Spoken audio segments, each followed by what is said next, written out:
Line Kashmir honey, அழகும் வாசனையும் கமழும் காஷ்மீர் லயன் காஷ்மீர் ஹனி. அசல் தேன் அசந்தேன். இனிமே கண்ணை மூடிட்டு கடலை எண்ணெய் வாங்கலாம்.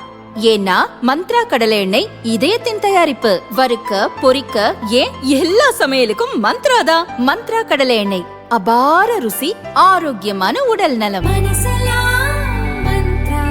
புதுச்சேரி காங்கிரஸ் கட்சி எங்குமே இல்லாத ஒரு விசித்திரமான கூட்டணியை அமைத்துள்ளதாக பாஜக முன்னாள் மாநில தலைவர் அண்ணாமலை சொன்னார். உலகத்துல எங்கேயும் நடக்காத ஒரு விசித்திரமான ஒரு கூட்டணி, இந்தி கூட்டணி புதுச்சேரியில் இருக்கு. காங்கிரஸ் கட்சி அதிகாரப்பூர்வமாக 16 இடத்துல போட்டியிடணும். ரிமைனிங் 14 இடத்துல வேறு வேறு கூட்டணி கட்சி நண்பர்கள் போட்டியிடணும்.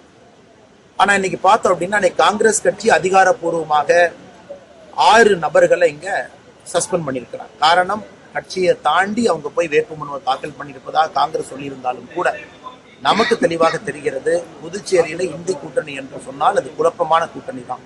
அது மட்டும் இல்ல, திருமாவளவன் அவருடைய விசிகே கட்சி அவர்கள் கூட்டணி தர்மத்தை எல்லாம் மீறி 3 இடத்துல அவங்க போட்டிடுறாங்க. மார்க்சிஸ்ட் கம்யூனிஸ்ட் கட்சி கூட்டணி தர்மத்தை மீறி அவர்களும் 3 இடத்துல போட்டிடுறாங்க. ஸோ சில இடத்துல மக்களுக்கே குழப்பம்.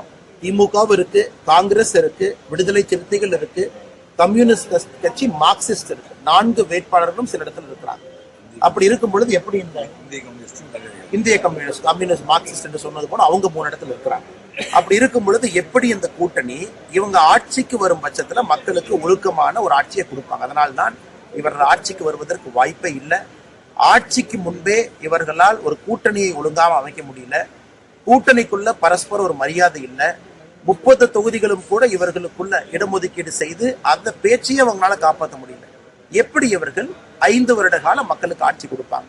அதனால் கூட்டணி அமைப்பதிலே தோல்வி, வேட்புமனு தாக்கல் செய்வதிலே தோல்வி, எல்லாவற்றிலும் இந்தி கூட்டணி தோல்வியை சந்தித்திருக்கக்கூடிய இந்த கூட்டணி என்பது நமக்கு தேர்தல் நாள் என்று வாக்கு எண்ணிக்கையும் பொழுது மிகப்பெரிய தோல்வியை சந்திப்பாங்க. எந்த மாற்றத்திற்கு